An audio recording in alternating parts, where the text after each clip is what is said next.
ये है दिल्ली दर्पण।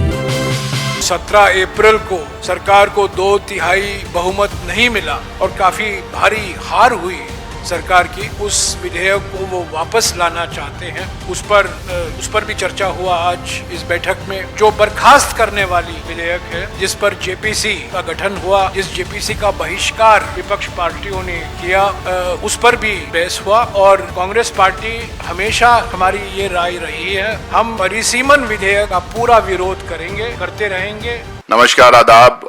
आज कांग्रेस पार्लियामेंट्री स्ट्रेटेजी कमेटी की मीटिंग थी।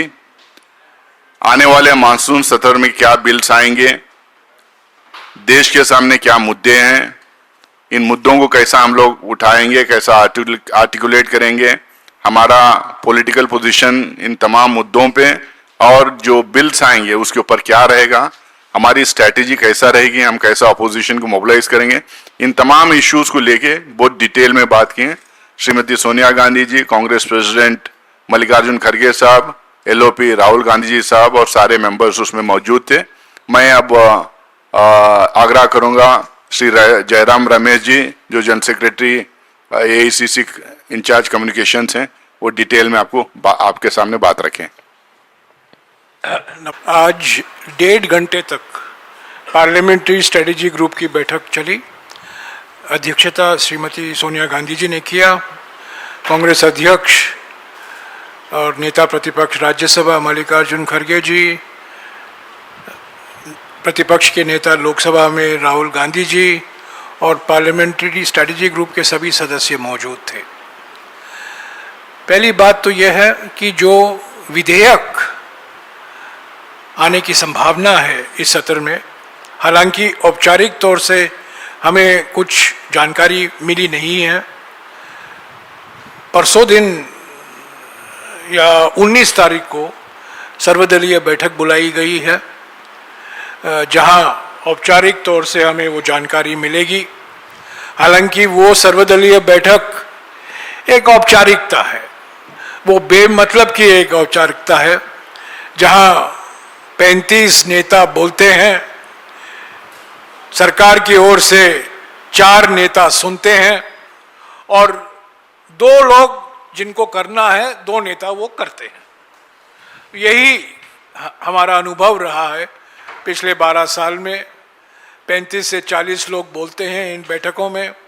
4 लोग राजनाथ सिंह जी, नड्डा जी, किरण रिजिजू जी और एक एमओएस बैठते हैं, सुनते हैं, नोट लेते हैं। पर होता है जो 2 लोगों की मनमर्जी, जो बुलडोज कराना चाहते हैं वो करते हैं। पर जो हम अनुमान कर रहे हैं, जो विधेयक आ सकते हैं, उस पर काफ़ी लंबा चर्चा हुआ। जो सुनने को मिला है कि गृह मंत्री प्रयास कर रहे हैं परिसीमन विधेयक, जो 17 अप्रैल को सरकार को 2/3 बहुमत नहीं मिला और काफ़ी भारी हार हुई सरकार की, उस विधेयक को वो वापस लाना चाहते हैं। उस पर भी चर्चा हुआ आज इस बैठक में। जो बर्खास्त करने वाली विधेयक है, जिस पर जेपीसी का गठन हुआ, जिस जेपीसी का बहिष्कार विपक्ष पार्टियों ने किया, उस पर भी बहस हुआ। और कांग्रेस पार्टी हमेशा हमारी ये राय रही है, हम परिसीमन विधेयक का पूरा विरोध करेंगे, करते रहेंगे और सभी विपक्ष पार्टी की एकता और एकजुटता बरकरार रखने में हम पूरा प्रयास करेंगे, करते रहेंगे। ऐसे ही ये बर्खास्त करने वाली संविधान संशोधन विधेयक का भी हम भरपूर विरोध करेंगे। इसके अलावा वन नेशन वन इलेक्शन पर एक जेपीसी का गठन हुआ है। उस जेपीसी की रिपोर्ट, उनको समय सीमा दी गई है 10 अगस्त की, उस पर भी थोड़ा बहुत चर्चा हुआ। और जो विधेयक हैं, विकसित भारत शिक्षा अधिष्ठान विधेयक, इसका भी हम विरोध करेंगे, पूरा विरोध करेंगे। हो सकता है इसी सत्र में वो विधेयक आए। FCRA विधेयक आने की गुंजाइश है, इसका भी हम विरोध करेंगे। हमने पहले भी विरोध किया था और सरकार ने इस विधेयक को वापस ले लिया था, पर अभी सुनने को आ रहा है कि ये विधेयक वापस लाया जा सकता है। एक महत्वपूर्ण विधेयक जिस पर कुछ चर्चा हुई, राष्ट्रीय खाद्य सुरक्षा कानून 2013, जिसके आधार पर प्रधानमंत्री गरीब कल्याण अन्न योजना बनाया गया। उस खाद्य सुरक्षा कानून में, अधिनियम में कुछ संशोधन के प्रस्तावना है। उस संशोधन के पक्ष में हम बिल्कुल नहीं हैं, हम उसके विरोध में हैं। और जब वो विधेयक आएगा इस सत्र में, इसका हम भरपूर विरोध करेंगे। तो विधेयक को लेकर मुझे ऐसा कोई विधेयक नहीं दिखता जिसका हम समर्थन कर सकते हैं। ये जो संविधान संशोधन विधेयक हैं, दोनों, बर्खास्त करने वाली, डिसमिसल वाली और परिसीमन वाली, डिलिमिटेशन वाली, इसका तो हम पूरा 100% इसके खिलाफ हैं। हमने पहले भी कहा है 16 और 17 अप्रैल को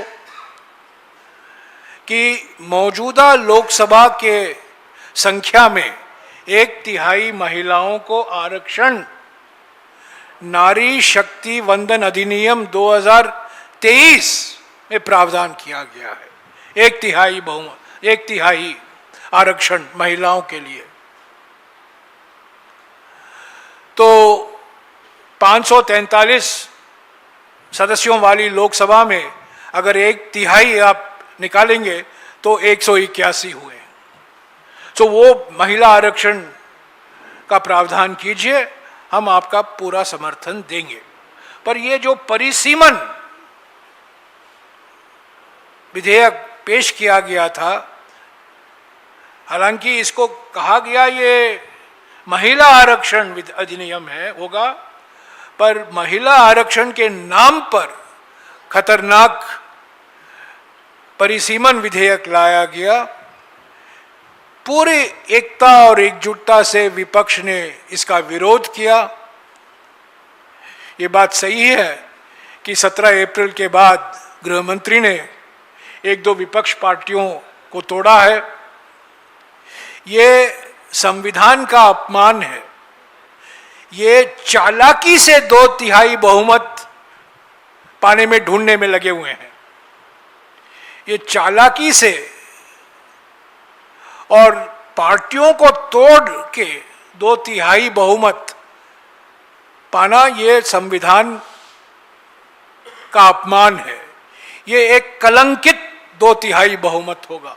हालांकि इनको 2/3 बहुमत लोकसभा में मिलने की कोई गुंजाइश नहीं है। हम विपक्ष पार्टियों के साथ संपर्क में हैं, राहुल जी संपर्क में हैं, हमारे कांग्रेस अध्यक्ष मल्लिकार्जुन जी खड़गे जी भी संपर्क में हैं, सभी पार्टियों से जिन्होंने 16 और 17 अप्रैल को परिसीमन विधेयक का पूरा विरोध किया था।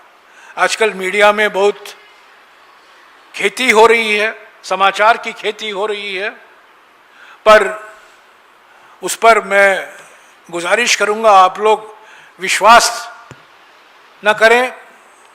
असली बात यह है कि लोकसभा में इनको 2/3 बहुमत मिलने के लिए और भी लंबा सफर करना होगा और ये मिलने की कोई गुंजाइश नहीं है। फिर भी मैं एक बात कहूं, ये 2/3 बहुमत कलंकित बहुमत होगा। 2/3 ये चाहते थे 2024 के चुनाव के समय 400 पार का नारा दिया था, जनता ने उनको ठुकराया, 240 सीटें मिली और अब 2/3 बहुमत की खोज में है। ये जनादेश का अपमान है, संविधान का अपमान है। इसके अलावा कुछ मुद्दे भी थे।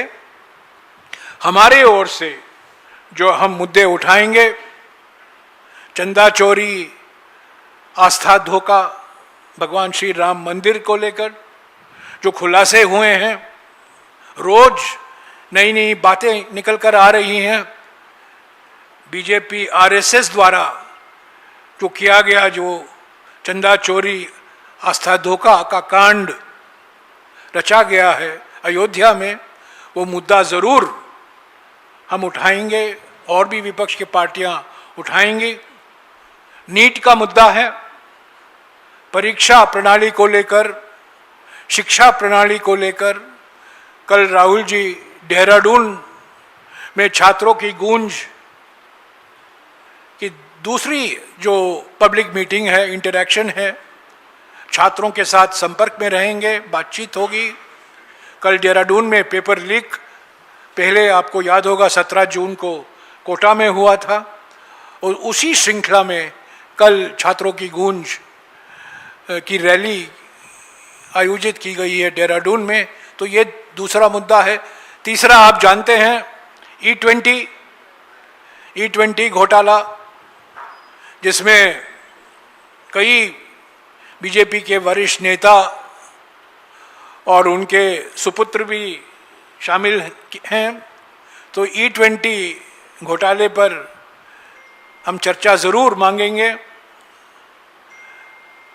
और भी ऐसे मुद्दे हैं विपक्ष की ओर से, विदेश नीति को लेकर जो नई चुनौतियां खड़ी हुई हैं, चीन से हमारे संबंध, अमेरिका से हमारे संबंध, पश्चिमी एशिया से पिछले 1-2 महीने में जो देखने को मिला है, पश्चिमी एशिया में जो स्थिति है बिगड़ रही है, और पाकिस्तान का जो एक नई भूमिका उभर कर आई है अमेरिका के मदद से, वो हमारे विदेश नीति के लिए ज़रूर एक बड़ा धक्का है और उस पर चर्चा होने की ज़रूरत है पार्लियामेंट के अंदर। तो ऐसे कई मुद्दे हैं, और भी मुद्दे हैं, हम उठाएंगे। 19 दिन का सत्र है और इस 19 दिन में से 16 दिन बिजनेस होगा, क्योंकि प्राइवेट मेंबर बिल 3 दिन में चले जाएंगे। तो 16 दिन में विधेयक पारित होना है। जो विपक्ष मुद्दे उठाते हैं उस पर चर्चा होनी है। और हमारा अनुभव ये रहा है कि सरकार सर्वदलीय बैठक में तो मान लेती है कि आपके मुद्दों को हम प्राथमिकता देंगे, चर्चा कराएंगे, पर हमारा अनुभव रहा है कि सत्र में सिर्फ विधेयक पास होते हैं, चर्चा नहीं होती है। विपक्ष के उठाए हुए मुद्दे पर चर्चा कभी होता नहीं है। हालांकि बोलते हैं, पर बोलनी और कथनी में जमीन आसमान का फर्क है। लेटेस्ट खबरों के लिए सब्सक्राइब करें हमारा YouTube चैनल या फिर लॉग ऑन करें www.delhidarpantv.com। खबरों की कवरेज और विज्ञापनों के लिए संपर्क करें।